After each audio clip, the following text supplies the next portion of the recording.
Hi, Linden, as the title of your latest announcement suggests, the new drilling at the Endeavour mine in Cobar has provided further upside. How so? Look, Gareth, good to see you. Well, we're working hard on the restart of the Endeavour silver lead zinc mine, and we should be in cash flow in the first half of next year. So our recent conservative mine plan showed that the production metrics were fairly compelling. This new drilling of the shallow high-grade upper north lode at Endeavour demonstrates our conservative approach and highlights the further upside to be realised at Endeavour.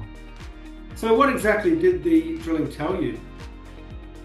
Look, we had some good intercepts. We had 67 metres at 517 grams per tonne silver. Likewise, another intercept, 45 metres at a bit over 2 grams per tonne gold. So, it's pretty rare in this business. The further we drill this thing, the better it gets. So that's a good thing. Well, strong intercepts are always, a great thing for any mining company, but it's your understanding of the geology of the upper north lode, which could boost metrics even further. Is that right? Yeah, that's right. Look, in our modelling and mine plan, we assumed a cut and fill mining method. Now, this is the slowest, highest cost mining method you can do in underground mining. The reason we did this geotech drilling was to demonstrate whether we can use other mining methods, which can accelerate the mining rate and reduce costs. So the results of this exercise, have demonstrated that we can use other mining methods. We'll more than likely use stoping, which will allow us to access more material than we had modelled in a faster timeline, which obviously benefits the mine in terms of cash flow. So what that means, increased tonnages and shorter time frames for greater revenue. That's a triple treat for any investor. Yeah, for sure. Look, the upper north lode, it only makes up 5% of our mine plan. But we should generate more than $300 million of revenue from this over a 12 to 18 month period. As part of our mine plan, we're looking to generate about $2 billion of revenue over the 10-year life.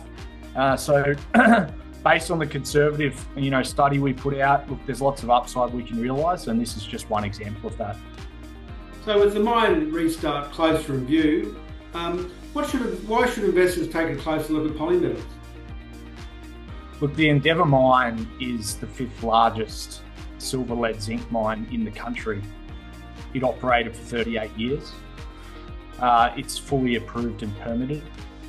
All of the infrastructure is at the mine to start operations again.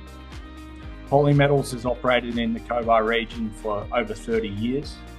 And we've got the project finance facility to get the restart done. So in terms of pre-production, you can't get more de-risked than that.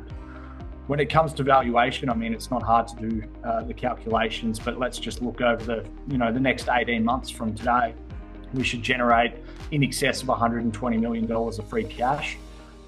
That's double our market capitalisation today. That'll allow us to repay our debt, start splitting some dividends back to shareholders, funds further exploration that's needed to extend our mine life and increase our production. But further than that, after the next 18 months, we've still got another 9 years of mine life at Endeavour, at least, should be extended through exploration success. And also we've got our eyes on a couple of acquisitions. So, in 18 months' time, we should have generated significant cash flow. We should have been paying our first dividends. We should be debt-free. And more than likely, we'll have another asset under the company. More than likely, copper gold, which will give us a full suite of precious and base metals within our business and 2 operating assets.